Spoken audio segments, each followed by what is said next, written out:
সুপ্রিয় দর্শক, আসসালামু আলাইকুম। সাবিয়াস রেসিপিতে আপনাদের স্বাগত। আজকে আমি একটি পিঠা তৈরি করব। এই পিঠাটাকে আমাদের এলাকায় বলে ধুপি পিঠা। কোন কোন এলাকায় এটাকে কি নামে ডাকা হয় প্লিজ কমেন্ট করে জানাবেন। এটা তৈরি করা কিন্তু খুবই সহজ। এটা বলা যায় ভাপা পিঠার একটি ভার্সন। খেতে কিন্তু বেশ ভালো হয় আর তৈরি করা খুবই সহজ, ঝটপট তৈরি করে নেওয়া যায়। চলুন তাহলে আজকের এই পিঠার রেসিপিটি দেখে নিই। আজকে পিঠার জন্য আমি এখানে ভেজা চালের গুঁড়া নিয়েছি। এই পিঠাটা ভেজা চালের গুঁড়া দিয়ে বেশি ভালো হয়। এখানে আমি 5 কাপ চালের গুঁড়া নিয়েছি। এখন এখানে আমি লবণ দিয়েছি 1 চা চামচের মতো। লবণ দিয়ে খুব ভালোভাবে চালের আটার সাথে খুব ভালোভাবে মিশিয়ে নিয়েছি। এখন আমি এখানে খেজুরের গুড় দিয়ে দিব। মিষ্টিটা যার যার পছন্দ মতো দিবেন। কেউ মিষ্টি কম খেতে পছন্দ করে, কেউ বেশি। এজন্য মিষ্টিটা পুরাই নিজের পছন্দ মতো দেওয়াই ভালো। আমি গুড়টা দিয়ে কিন্তু চালের গুঁড়ার সাথে খুব ভালোভাবে মাখিয়ে নিব। পরে আমি আরও কিছুটা গুড় দিয়ে দিয়েছি। এই তো আমাদের গুড়টা কিন্তু মাখিয়ে নেওয়া হয়ে গেছে চালের গুঁড়ার সাথে। এখন আমি এখানে নারকেল দিয়ে দিব। এখানে আমি 1.5 কাপ নারকেল দিয়েছি। এটা একদম ফ্রেশ কোরানো নারকেল, আর ফ্রেশ কোরানো নারকেলটাই কিন্তু এই পিঠায় বেশি ভালো লাগবে।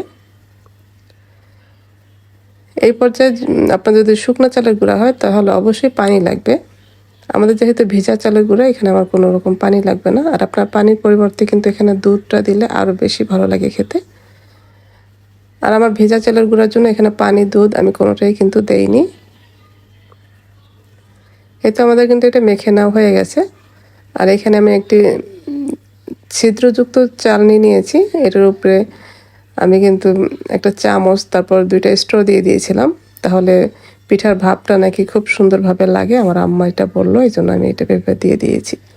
তারপর উপরে পাতলা সুতি একটি কাপড় দিয়েছি। কাপড়টা অবশ্যই ভিজিয়ে তারপরে পানিটা ঝরিয়ে নিয়েছি। তারপর ভেজা কাপড়ের উপরে আমি এই চালের গুঁড়াটা দিয়ে দিব। এখন উপরটা খুব ভালোভাবে ঢেকে দিতে হবে যেন কোনো অংশ ফাঁকা না থাকে। এখন এদিকে আমি ভাপ দেওয়ার জন্য চুলায় একটি হাঁড়ি বসিয়েছি। হাঁড়ির মধ্যে কিন্তু পানি দিয়েছি আর একটা বাটি দিয়ে দিয়েছি। এখন আমি উপরে পিঠার যে চালনিটা দিয়ে দিলাম। এখন এটা আমি ঢেকে সেদ্ধ করে নেব ভাপে। আমি 20 থেকে 25 মিনিটের মতো আমার সময় লাগছে। আমি এখন চেক করে নিব পিঠাটা কিন্তু আমাদের হয়ে গেছে। এখন আমি এটা নামিয়ে কিছুটা ঠান্ডা করে নিব। পিঠা আমার কিছুটা ঠান্ডা হয়ে গেছে। আমি এখন আপনাদের পিঠাটা কেটে দেখাবো যে ভেতরটা কেমন হয়েছে। এই পিঠাটা তৈরি করা কিন্তু খুবই সহজ এবং খুব কম সময় তৈরি করে নেওয়া যায়। আর খুব কম উপকরণ লাগে। 2-3টা উপকরণ হলে কিন্তু পিঠাটা তৈরি করা হয়ে যায়।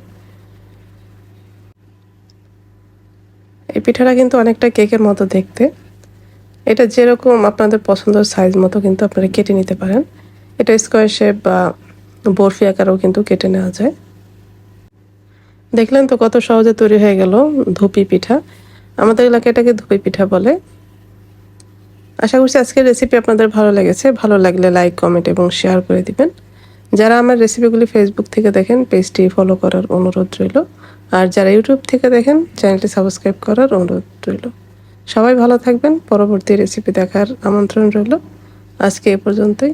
আল্লাহ হাফেজ।